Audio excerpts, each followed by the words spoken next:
Hello everyone, my name is Sarah and I am the content creator behind the booktube channel The Bookish Knitter, and I am also co-host of the Categorically Romance podcast. I am so excited to be sitting down with you guys today to share with you my journey into reading romance. So I've been reading romance for a long time. I've been reading romance since high school, and I'm about to age myself here, but I did get my start with Sweet Valley High. I loved these books. I ate these up like candy in high school. I thought that they were such fun soap opera-esque type stories, well beyond belief. I mean, no high school that I went to had sororities, but that was the world of Sweet Valley High. So this was kind of my first foray into romance. After reading these, I graduated a little bit and I was reading V.C. Andrews, I was reading Anne Rice, and then I started picking up some of the books that my aunt would have laying around the house. The old school Harlequin Presents. These were kind of my first foray into category romance, but of course at the time I had no idea that that's what that was. I just knew that these were books my aunt really liked, and I would dip in and out of them. I don't know whether I actually read any of them from start to finish. So yeah, these were some of the first Harlequins that I read. But to be completely honest with you, the book that really brought me into reading romance and into reading category romance in particular, because category romance will always be my baby. I'm the biggest advocate of it. I talk about it all the time on my YouTube channel. I also, of course, me and my friends devote an entire podcast to category romance, was this one. And like I said, I've been reading romance for 20 years, and how do I know that? This is the first Harlequin I ever picked up myself, and I loved it. I read it in a day. This is Heaven Sent by Jacqueline Diamond and Shotgun Nanny by Nancy Warren. This is part of the Duets line, and this was originally published in June of 2002. So in June of this year, it will be 20 years ago that I picked up my very first Harlequin. I feel like I should celebrate and maybe throw a party. But after reading this, I was hooked. And like I said, I read this in a day. I absolutely loved it. And I wanted more. I wanted more romance. It was very different from these books. A bit more soap opera-esque, but these were also a lot more sophisticated. Whereas I found the Duets line was a little bit more down to earth, more small town, which was definitely more my jam. And from there, I just branched off. So I'm going to share with you a bunch of books that were the ones that kind of built the foundation for me in terms of romance. And it's because of a lot of these. So I cannot not mention Outlander.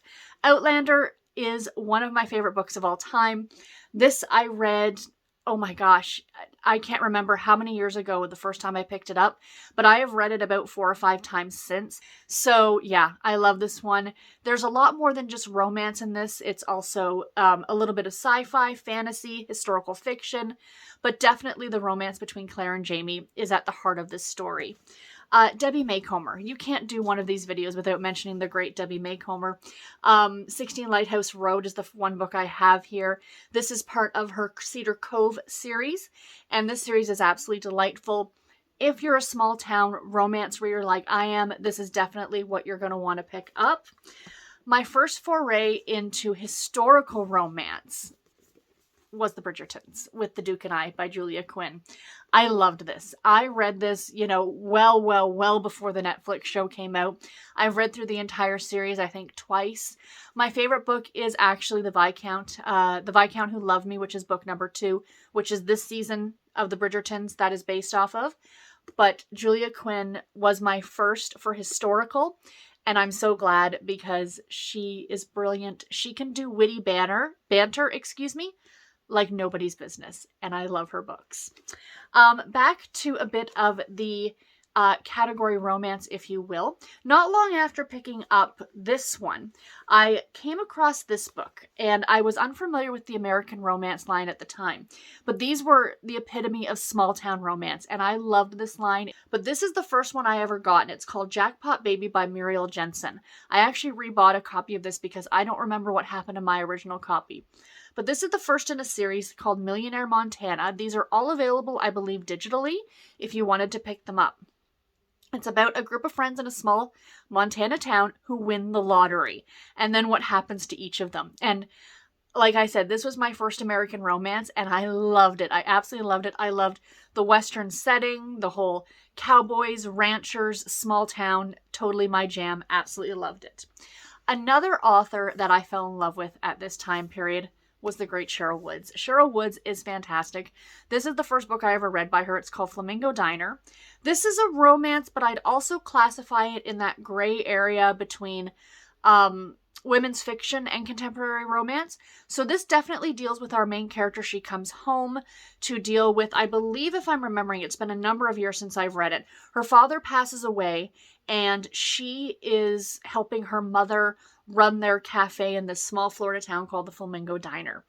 It's delightful. So she's dealing with the death of her father, she's dealing with the relationship with her mother, and of course, all within that is also a romance.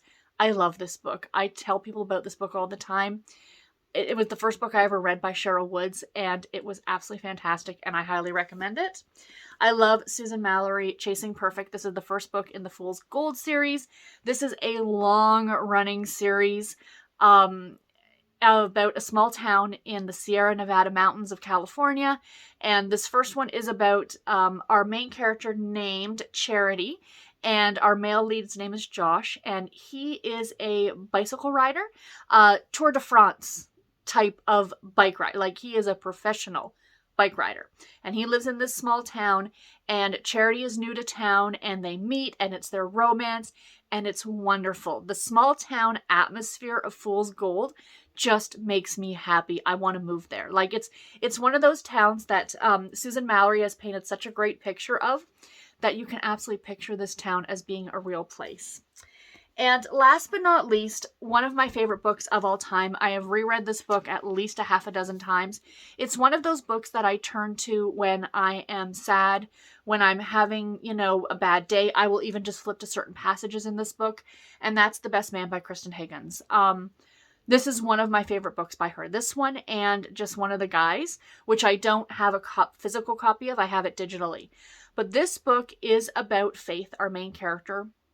At the beginning of the book, her wedding, that she's supposed to marry this guy and she doesn't marry him. I don't want to give anything away. And then it turns out she blames the best man. Like, she blames her groom's best man. And the story goes from there, and it goes back and forth in time to, Faith and her fiance. They all kind of grew up together. And the love story between her and the best man is just, there are points in this book that have me laughing hysterically, and other parts that had me sobbing. It is phenomenal. Absolutely phenomenal. Please do yourself a favor and pick this one up. So that is all that I have for today's video. I do hope that you guys enjoyed this. Please let us know in the comments below what books got you started reading romance, because we would love to know.